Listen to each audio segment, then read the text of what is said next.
Well, surfacing hidden secrets, including IVF, mix-ups, chimerism. I don't know what that word means. I'll look it up later. Or infidelity. Okay, well, obviously that's the big one, right? Who the happy? Come on, son. This could lead to immediate abandonment, divorce, and trauma. Yeah, we know. Here's a big one. The social and familial impacts of mandatory paternity tests.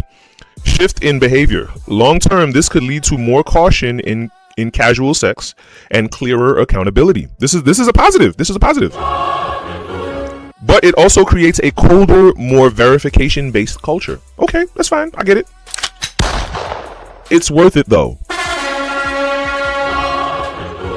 So the social and familial impacts of mandatory paternity tests: destabilization of the quote-unquote social father, increased conflict at birth, we know, and the shift in behavior, the societal shift in behavior. People will be more careful, i.e. women will be more careful about who they let shoot the club up. Let's go.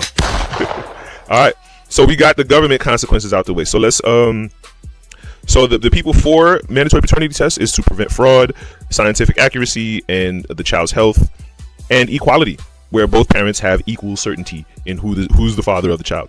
Yeah, and that's true too, because the people against mandatory paternity tests, because it violates privacy, it's a presumption of guilt and the safety risk, and then there's institutional distrust, where trust is just thrown out the window. It's like it's the law. It's the law. So in conclusion, what is the compromise? What is the compromise? The most realistic path forward involves a universal right to testing rather than a universal mandate. So the father should have the right to order a paternity test, as opposed to it just being mandated for everyone. Okay, so making testing easily available. So it causes the right to testing, as opposed to the mandate to testing, causes zero stigma. Making testing easily available and subsidized, so an opt-in is seen as a neutral right. And then there's privacy protection, strict laws preventing the government from retaining DNA samples after the test is complete. I don't get that. Timing, ensuring testing occurs before legal responsibility is finalized. Yes.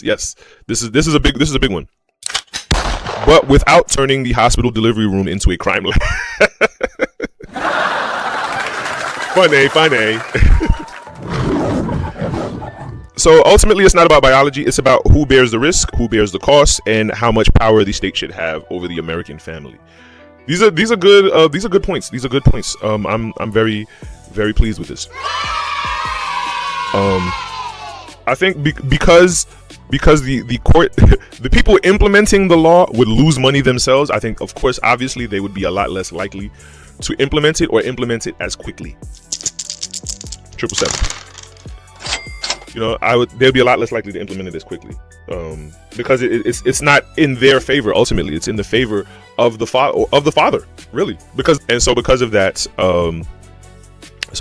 because of that, and with the advancements of science, we now have a way to have more proof and to be more certain, as opposed to, looking at that baby, as opposed to Big Mama looking at that baby and determining whether that baby looked like her son or not. Right? Just staring all in the crib, right?